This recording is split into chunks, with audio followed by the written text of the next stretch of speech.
menonton, jangan lupa like, subscribe, dan tekan tombol lonceng. Selamat menyaksikan. Komitmen PT Jababeka Tbk yang tak pernah putus dalam memenuhi kebutuhan masyarakat patut diacungi jempol. Hal tersebut diaplikasikan PT Jababeka Tbk dalam bentuk mengembangkan kawasan kota Jababeka. Pengembangan kawasan yang terbaru dilakukan PT Jababeka Tbk adalah Jababeka Medical City. Jababeka Medical City diresmikan oleh Menteri Kesehatan Budi Gunadi Sadikin melalui penanda tanganan prasasti.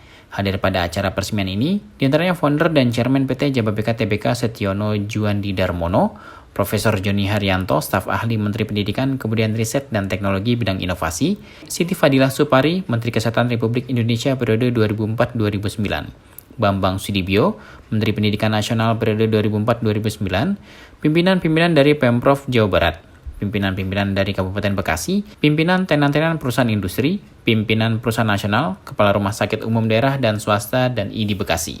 Pembangunan Jababeka Medical City yang berada di lahan seluas 72 hektar ini dimulai pada 29 Oktober 2008, dan proses pembangunannya menunjukkan hasil yang maksimal. Hingga saat ini kawasan Jababeka yang luasnya mencapai 5.600 hektar telah dilengkapi berbagai fasilitas penunjang di sektor kesehatan. Seperti rumah sakit, tercatat ada 20 rumah sakit, lebih dari 4.000 tempat tidur, yang melayani lebih dari 2.000 perusahaan multinasional dari 34 negara di kawasan industri Jababeka dengan sekitar 1 juta angkatan kerja. Selain itu, juga berdiri puluhan pabrik farmasi di kawasan industri Jababeka antara lain Dexa Medical Group, Verampar Pharmaceutical, Genero Pharmaceutical, Etika Industri Farmasi, Kombipar Dongga, Anugerah Parmindo Lestari, Intan Medika Solusi. Untuk tempat menginap, tersedia 5 hotel berkelas bintang 5 dan juga lembaga pendidikan yang bermutu seperti Al-Azhar, Saint Leo, BPK Penabur, SD SMP SMA Presiden, dan Presiden University.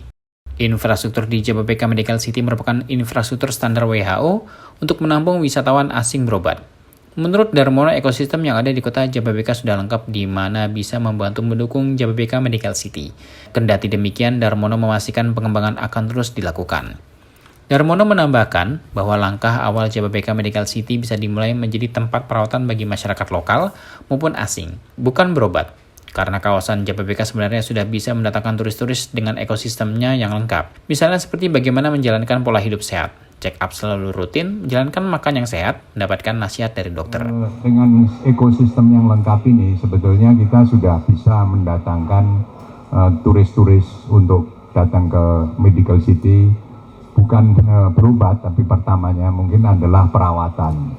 Misalnya seperti bagaimana pola hidup yang sehat, harus check up secara rutin, dan kemudian bagaimana makan yang sehat itu bisa diberikan nasihat oleh para perawat, dokter kalau dibutuhkan, sehingga di sini bisa menjadi percontohan lah, bagaimana hidup sehat tanpa jatuh sakit.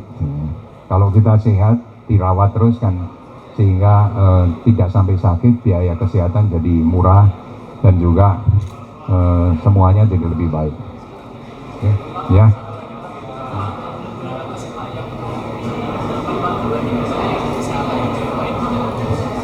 Jadi di sini ini masih banyak import sebetulnya.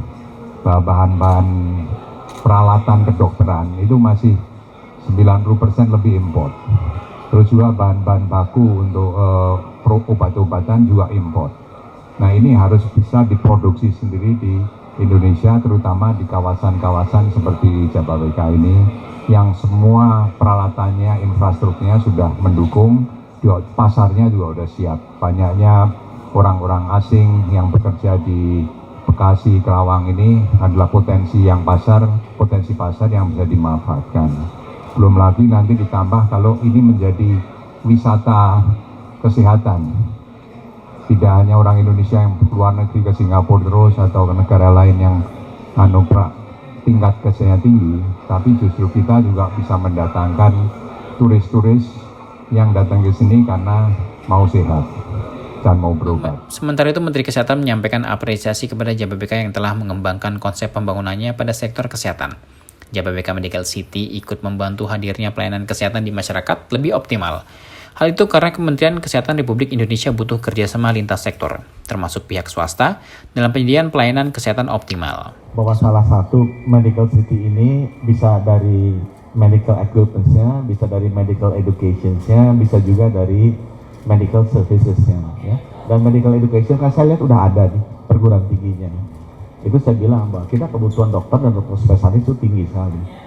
Jadi saya sih mendukung sekali agar lulusan-lulusan medical professional dari perguruan tingginya di Jababeka ini bisa terus mengalir ya, dan dijaga kualitas yang bagus. Ya karena biar gimana kita membutuhkan medical professionals dengan kualitas yang bagus. Aku titip pesan ke Pak Dar, ini udah puluhan tahun beliau menjalankan ini, jadinya seperti ini luar biasa. Now challenge-nya adalah bagaimana meneruskan ini untuk puluhan tahun ke depan. Dan pasti the best city development itu lebih dari usia yang menciptakannya gitu ya. Jadi tantangannya aku bilang tepuk tangan ke Pak Dar dan kita doakan Pak Dar bisa membangun institusi yang bisa meneruskan ini beyond dari Pak Dar. Dan nanti saya berharap 10 tahun lagi, saya sekarang bakal 60, mudah-mudahan nanti kalau 70 saya masih sehat sama Pak Dar diajak ke sini, papanya udah jalan masuk. Tim Eljon Media melaporkan.